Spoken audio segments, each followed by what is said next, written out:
Hey, what's going on, party people? How you doing? My name is Hero. This is Coding with Strangers, and I want to talk about something. Um, I just took down my hair, and the process of taking down my hair was extremely stressful. My shoulders got really tense, my forearms got really tight. It's an test of endurance, and to look this good doesn't come easy. And I think things that look this good usually take time. So when I hear that we're ready to let a bunch of electrical vehicles or vehicles in general have complete autonomy on the road, it rubs me the wrong way. And I don't mean that in a good way. You feel me? And we want to talk a little bit about something that is going to probably happen, but definitely doesn't need to happen as soon as it does. And we want to talk about why that dissonance is also not probably appropriate, because you're going to put a microscope on self-driving cars doing things that they're not supposed to do. You're going to put that under a microscope without really understanding that, hey, there's a potential here that all self-driving cars are collectively having accidents still is minuscule in comparison to what human beings are doing on the road right now. So let's take a look at this. The U.S. probes Ford's hands-free driving tech after crashes. As the U.S. safety agency investigates Ford's BlueCruise driver assistance system following two fatal collisions, the National Highway Traffic Safety Administration, NHTSA, wrote in both cases Ford Mustang Mach-E car collided with stationary vehicles at night while the system was engaged. BlueCruise is the driver's assistant technology that allows hands-free driving on certain roads, typically motorways. Ford told the BBC that it was working with NHTSA to support its investigation. In February, a Ford Mustang Mach-E, is that Mach-E or Match-E? Machine E? That's a stupid name. No wonder why I haven't heard about this car since. Also, logo's trash. Uh, BlueCruise hit a rear of a stationary Honda, killing the 56-year-old driver of the stopped car, Reuters reported. The two other crashes involving Ford Mustang electric vehicle occurred March in Philadelphia. BlueCruise checked whether the drivers are paying attention using eye tracking cameras and prompts them to take control back over the vehicle if it identifies any drift in focus. NH, NHTSA says preliminary probe will focus on drivers monitoring aspect of the system as well as how well it generally performs driving tasks. The two crashes that prompted the new probe are being investigated separately by another safety body, the National Transport Safety Board, NTBS, MTSB. Okay, so two things here. The level of confidence we have as a group of people for people to do the right thing is mind-boggling. Before we had electrical vehicles, we definitely had issues with people being focused while driving. There's no secret that when cell phones became portable or mobile, accidents increased significantly. I want to look this up real quick. Model ba Oh damn, you can see every type of crash type, crash information. So in total, in and this is a people killed, injured by person type or injury and its severity. 2 million people were either injured or killed with people who were using the vehicle, whether it was a pedestrian, a motor vehicle, a innocent bystander, whatever the case. We're upwards in the 2 million point range. So to tell this same demographic of people that it is okay to use self-driving assistance begs the question, why do we trust that people who weren't driving correctly first in the first place to have this level of technology? Also, like, what is the push for wanting to have uh, non-driving car? If the belief is that the driving the AI driving assistance will make things safer, that's one thing, and there's an argument for that. But when we And the argument is like, say for example, when people are about to have imminent collisions and brake detection is needed, or being sideswiped because of an unforeseen thing, where they can stop your vehicle in the moments where human reaction time or human response time isn't adequate. Perfect. But these are situations where the vehicle was driving on its own and ran into things that were shouldn't be deemed complicated.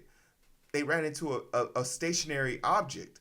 The proximity cameras on these things is crazy. But we also know from other self-driving tests that a speck of dust being on the lens is enough to obscure the camera's ability to do it. Infrared cameras are deflected off of other red panel lights. There are a lot of things that are insufficient in the technology for put that out there for the masses is kind of is it's kind of like it's tragic. It reeks of and it's proper for the era of these half-baked ideas where they're building technology backwards, so to speak, like video games, these AI cars, these AI bots, and everything that's coming out. They say there's this great idea that we can do, but this is what we're gonna give you for right now, and it will eventually get there, right?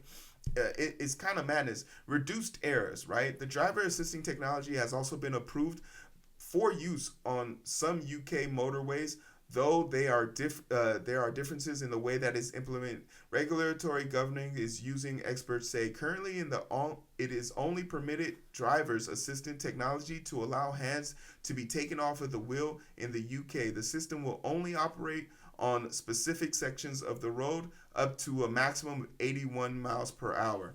The hands-off, eyes-on feature launched in the UK last April after receiving government approval. It launched was welcomed by Transporters Minister Jesse Norman, who said the driver-assisted system makes driving smoother and easier, but they can also help make roads safer by reducing scope by driver error. The Department of Transport declined to comment on the U.S. investigation, but said that the approval for Ford BlueCruise system for use in the UK was issued followed a rigorous examination and assessment process. So the question is, will they remove this from from the UK? Will the UK take a closer look onto it? But I think the UK did the rollout properly. And when you think about the standard of uh, consumer goods, the UK really has a high standard. I'm pretty sure that these roadways that they're making reference to is sort of similar to cruise control. This is how I think smart technology should be used, for cruise controlling, not in inner city things. Places where someone was stopped at a stoplight, I don't think AI controlled assistance needs to be used because it requires the full attention of the driver. At what point would you want to be at a busy intersection letting a car make that decision? I think people inherently should try and be involved in that decision making, but based on the stats, we're not very good at making those decisions. So making it while not paying attention reeks of bad decisions. But the BlueCruise experience, Zoe Killerman, the BBC technology editor, tried the hands-free technology in January on one of the UK's busiest motorways, the M25, which she found simultaneously relaxing and stressful, not being in control of the vehicle traveling at 70 miles per hour in the morning traffic, but also knowing that you didn't have to be. She found that the minutes she stopped watching the road, BlueCruise detected leaving her back in sole charge of it. That's also another thing that's kind of terrifying, because what if you're experiencing a medical emergency and the cruise control actually turns off, or it gives you hands free? Does it apply the brakes? To experience it, to be able to formally speak on it, I would have to experience it. But once again, I think the regulation that the UK brought was, we're not going to let this be used everywhere. We're going to let this be used in specific places and everything. Overall, it felt like it's start of a new tech, which a long way to go before truly useful. She said it is that's is if drivers ever feel safe enough to hand over control, which might not make a lot of sense, but your boy Elon Musk is currently going through a situation right now where Tesla stocks are dropping atrociously. The Tesla, if you got a, if you're invested in Tesla, you got a confirmation code so that you would be able to hear the earnings call. And upon closer inspection, it's kind of strange how Tesla has stopped talking about electrical vehicles and their self-driving cars, and now they're talking about building robots to help with people's assistance. And that's because ostensibly Tesla factories and Tesla building of vehicles, especially after the rollout of the horrendous Cybertruck, where people literally could be sent to their death because a panel on the accelerator, if it slips forward and gets wedged underneath a lip of the undercarriage of the vehicle, you could speed yourself to it, and they believe that that's what caused the first collision and death of someone in a Tesla Cybertruck. It's just not a good car. But a big reason why that's not a good car, and Elon Musk has said this himself, so if you got any hate for me, take it up with him. Tesla is not a car company, it's a tech company. Well, Tesla wanting to gain approval for self-driving path in China speaks volumes for the ability of Tesla to move some of its manufacturing to China. This China definitely builds some of the best vehicles in the world, and their factories, whether their standard of quality for those people that work at those factories are adequate or not, is definitely been brought up in question. But this is not a question that the owners of Tesla have. They would definitely exploit that level of work labor in order to make cheaper vehicles that would pass the smell test more efficiently in America and in the UK. Because as it stands now, nobody feels safe in these vehicles. And the fact that China's created this pathway for Tesla to be able to probably do this is another thing. The leap of Tesla stock of $90 million company. Sorry. Among the wins during Elon Musk's trip, which was the first reported by Reuters, was the endorsement from top Chinese auto associations that said Tesla Model 3 Y can cars were compliant with the data security regulations that would enable local governments to allow Tesla cars into parts of China they were previously banned from. Chinese media report citing a statement from Tesla. The question really remains with China doesn't have an interest in companies that they don't feel they can exploit or gain from. So I'm very interested to see what has been presented to them and how and why they're allowing these vehicles that in their own manuals in America say if you turn on self-driving, it is not real self-driving. You have to remain in control of the vehicle during driver's assistance. Why would China allow these same programs to go in? Maybe China has an idea of how they want to do this, but it just reeks of bad business practice. And, I have a long put. I got a long put that Tesla's probably not going to be as prominent as we think it is. Wouldn't be the first time I was wrong. I'd love to be proven wrong, but that put is providing dividends. So we'll see.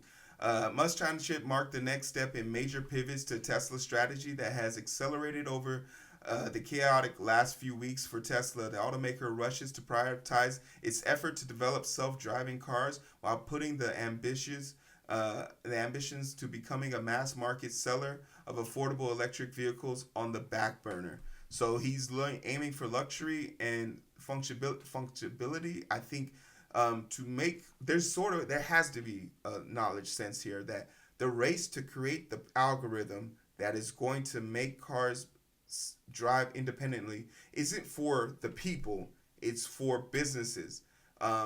People who hire towing companies, long haul companies, those are their market people. Those are the people they want to target on road.